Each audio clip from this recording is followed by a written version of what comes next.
Bridget Bridget Lynd, my head of events, has made it clear to me I have to read this question or she won't let me out of the room. She wants to know if Chen is going to be okay. I think everybody wants to know if Chen's going to be okay, and everybody's mad at Bradford. Welcome back to Under Oath. Today we'll be talking to actor, producer, and entrepreneur Eric Winder. How you doing, Eric? I'm doing great. How are you? I'm doing good, man. You're on a hit show. It's a lot of fun to watch. A lot of people in my office were excited as hell that I get to interview you today. So it's going to be fun, man. I'm excited as well. Thank you for having me. Now, normally I bust into, hey, we're talking about the show, we'll do this. But you actually, as an entrepreneur, you actually have a rum coming out.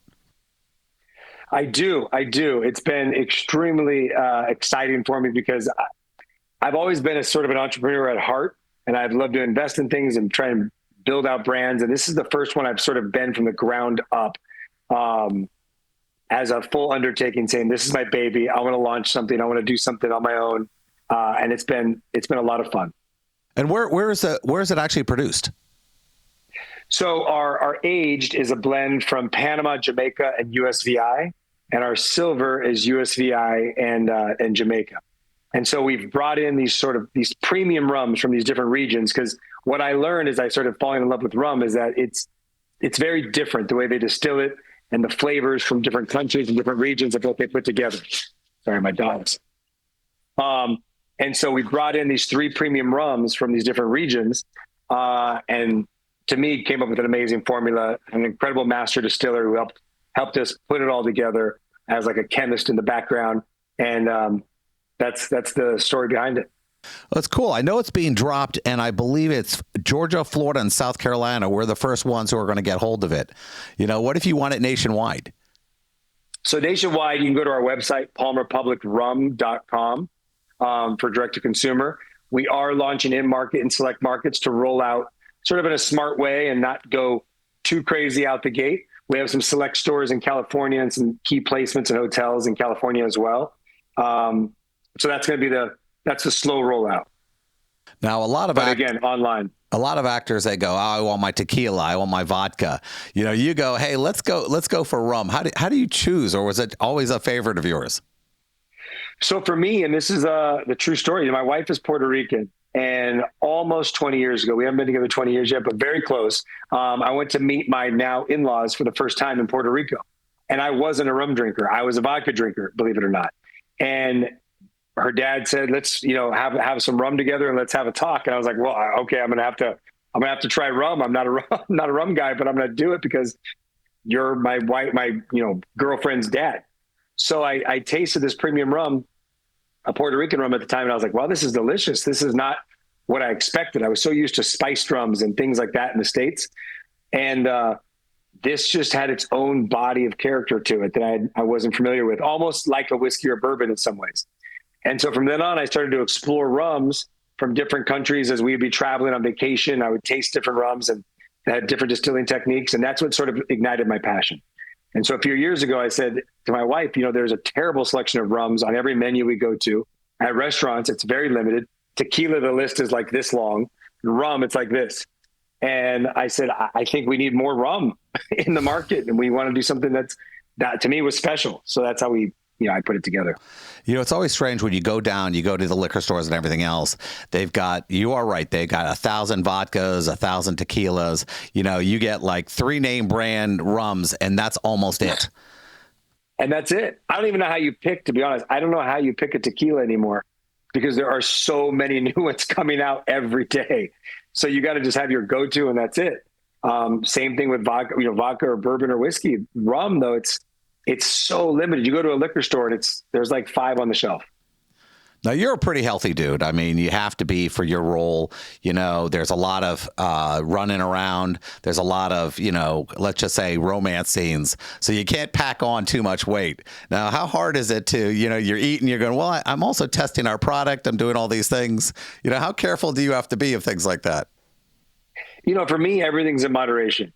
You know what I mean? Like whether it's with food, with alcohol, with you name it. I try to really be in moderation with stuff and enjoy things when I want. And that's part of the job. Like you said, I have to be mindful of staying in shape, exercising, taking care of myself. And so that's all comes into my sort of daily balance. But I do love to have a drink, and that's part of the enjoyment of taking that time off and going, I'm going to have a dessert, or I'm going to have a cocktail, or I'm going to have whatever I want. Well, we all have interesting journeys. For example, I started my career in the military. Then I was an actor for a little bit. Then I went to law school. Then I ran a law firm and do stand up, and I get to do this show. You start off, I'm getting a degree in psychology. I'm going to get into medicine, and then you come and do this modeling stuff on the side. This journey that you've been on is just amazing.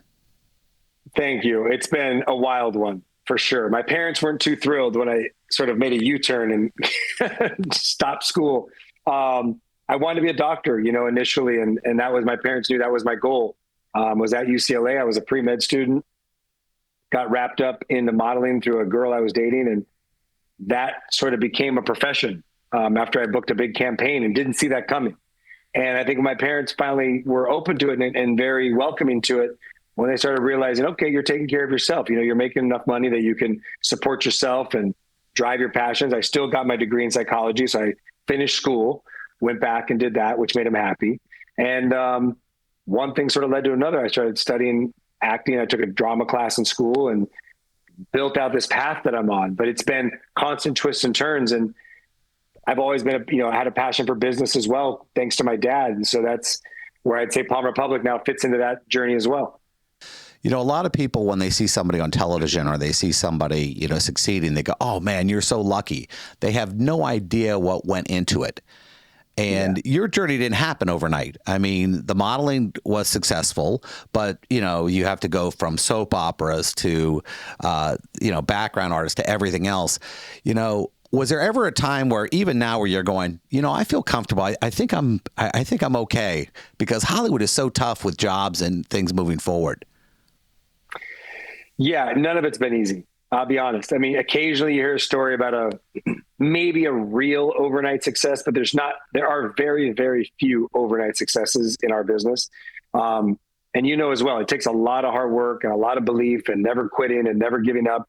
And I've been told no a gazillion times. I mean, it doesn't even come close to how many yeses that I've received on my journey. And just having the patience to believe that the right thing will come along and I will be able to support myself doing something I love. And that's part of what's crazy about this journey of entertainment. It's so many ebbs and flows. You just up, down, up, down. You got to learn to ride those waves. And I don't know if I've ever been happy saying this is enough. I'm always very grateful for everywhere I'm at. And I never think I need more, but I like to constantly drive myself to try to do more, Now, I get to talk to a lot of actors, and I always get to say to them, hey, and this is a question I love to ask people, because when you're riding high on something, I always ask them, what's the next thing that you would love to do? I mean, whether it be Broadway, whether it be directing your own movie, what is on that list for you that you look at and go, you know what? I love doing what I do, but if this happened, that would be cool too. Great question. Producing has been a big passion of mine. My wife and I have sold a number of shows, but nothing's ever gotten made or put on the air. And that would be one of my next big things. I would love to produce my own show, get it on the air, see it from, concept all the way to series, and be a part of that big machine from the producerial, side. That's a big thing. My wife loves to direct, so that maybe us working together in that capacity as well would be a lot of fun. And as far as roles, I don't have a single thing. I would love to find another great comedy. I would love to do a big comedy, to be honest. I've had the opportunity to work with people I've been in relationships with, and the hardest thing I find is trying to figure out how to deal with disagreements. What kind of, you have this, you love this person and they love you and you disagree on an issue. I mean, I guess the question I'm trying to figure out is what balance have you come into place with your wife to go, okay, if we get in an argument in business, this is the way we're going to handle it? Yeah, I don't know if we've ever, it's kind of like we just have to hear each other out. We always try to keep each other's points of views and perspective valid. And it happens, we disagree on creative quite a bit, even when we're producing things or even on the podcast, we might disagree on where we want to take an episode or where we want to take a project that we're developing. But we hear each other out. And I think everybody's, perspective and points are valid. And that's kind of been one of our formulas to make it work, is just making sure the other person feels heard. And then we navigate the waters. Now, I have to talk about The Rookie a little bit. It's a fantastic show. I've watched it from the beginning. I'm a Nathan Fillion fan. So for me, how happy are you when somebody like that signs on who has a track record of, we're going to go at least 6 seasons, because that first season you're going, I don't know if we're going to make it. But when a guy like that is on the project, are you going, is it a breather for you? Or are you still going, I wonder if we're going to get that second season? Yeah, out the gate, when I first got the opportunity for this show, he was attached. And so I thought, okay, this is great. Straight to series. We're shooting in LA. This is the dream gig. And then we shot that first season. It felt great. And our ratings were good. They were good. They weren't like through the roof going, okay, we're guaranteed going to be a smash hit for, 10 years. So every year I got a little bit nervous, but we were always really good. And then this sort of, if you imagine like water sort of starting to boil, that's what The Rookie's been like. It's like we always were really warm and we were getting hotter and hotter. And then by like season 3, it was the weirdest effect. The Rookie just went boom. And our ratings going, in season 6 have been as high as some of our ratings in season 2, which is unheard of, because by season 5, most shows are going down. And, you love that run, but they go down in ratings. It's natural. Our show has been going up year after year. And so I think it's a testament to obviously the star power of Nathan, but also our writers and the creator, and then our ensemble. It's been such a unique formula. And social media. We have an incredible social media backing. And so to see our show just grow has been incredible, to be on that ride. Now, a lot of police shows, fire shows, emergency shows skews male. Now, you skew probably even between men and women, so you have a lot of women who love this show. I mean, suddenly that takes you from being, like, let's say in The Mentalist, where you have a decent character, but it's not like this character, where suddenly, women are like going nuts about you, and they're, suddenly you let's just say this, your profile has been increased. Was that a shock to you? Yeah, 100%. When you're talking about a show about cops and it's action and edgy, you think it's going to be definitely male skewing the way it sort of was set up. But our show is 100% split, and not just on the female male demo, but even our age demo is crazy. I mean, we have kids because it's turned into such a family show. So many people get together, whether it's friends, family, and they sit and watch it that's their time to bond and connect. So I have kids coming up to me that are probably 3rd and 4th grade, obsessed with the show, all the way to, 70-year-olds, 80-year-olds. I mean, people just love our show all across, borders. So to me, seeing that range in a demo is huge. Now, I have to ask this question because very rarely does somebody in my office or somebody on my team lose their mind about an interview I'm doing. So I have to, you probably can't answer it, but Bridget Lynd, my head of events, has made it clear to me I have to read this question or she won't let me out of the room. She wants to know if Chen is going to be okay. I think everybody wants to know if Chen's going to be okay, and everybody's mad at Bradford. I think she's going to be fine. I think Bradford and Chen are going to be okay. It's going to take time. I think Tim is somebody that's gone through so much in his past. So I think we're getting a chance to really see what, 2 people who were in love that had to break up for outside reasons, seeing how they navigate those waters. So I tell her, I believe that Chen is going to be okay. It's just going to take time. It's funny because I tried to tell her this. I said, listen, the last scene, they're in the hallway. You can tell they both love each other and everything else. It can't end like that. And she's like, you don't understand, Jeff. I guess there's more complexity to her than my belief, but I guess that's the way it works. Too funny. Now, one of the things that cut me up all the time is a long time ago, I was on Miami Vice, and I had a lot of the police officers on the set, because we used to have real police officers on the set. They would watch things, and I'd be in uniform and I could walk over there and hang out. And other than not having a badge number, there was no way to differentiate. And I always wondered what these guys thought of us. Now, you probably get to deal with a lot of California police officers and get to talk to them. How do they feel about the work you're doing and the storylines? Huge supporters. I have to say, thankfully, we have an incredible advisory team, consultants. We take what we're doing very seriously, and we want to make sure we're representing police officers in the right way. And I get stopped a lot. I mean, I've had officers I've been at random events, sporting events, and people that are retired cops giving me their challenge coins, or giving me they have little trading cards of themselves, like that they would do within the departments. They're so pleased with how we represent them on the show. Obviously, there's some, liberty that we take with our action and everything else. I mean, we're probably the busiest police department in the world on our show, but they truly appreciate how we represent them. So it's been an honor. Now, training, I've seen a lot of things on the show, and I always look for accuracy because, I'm a man, I can't help it. And I'm watching these scenes, and how much actual authenticity. I mean, I know you have to have experts on the scene, even how to hold a gun. I mean, how much do they go over that with you over and over and over again to make sure it's clean? Yeah. I missed it, but just last week, there was a whole gathering of a lot of the cast meeting up at the police academy here in Los Angeles and going through a virtual reality, game to learn suspect, real life person, bad guy, good guy, going through this whole process.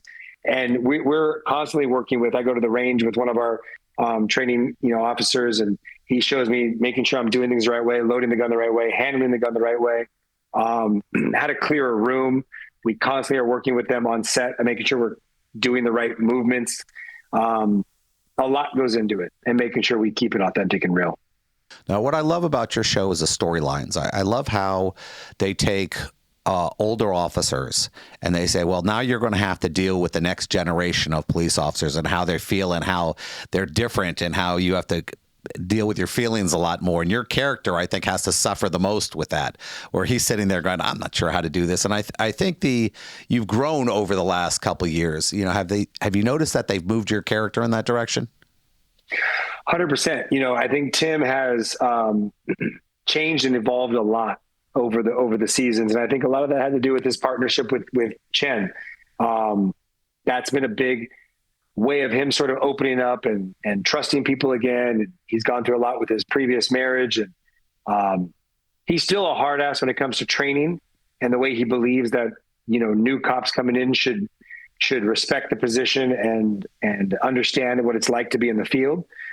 And he doesn't always do it the nicest way. Nolan is a little bit smoother around the edges than Bradford, but I think that's his belief from his military background and everything else. So he's still true to who he is, but he's opened his heart, I think, to everybody around him a bit more. And he's an overall happier, person as we've seen him grow. It's interesting because I have picked that up through the many series, because I also write comic books, and I like to see a character's arc move and not just stay stagnant. Now, we have about a minute left, so why don't you tell me where we could get your new rum and your social media information?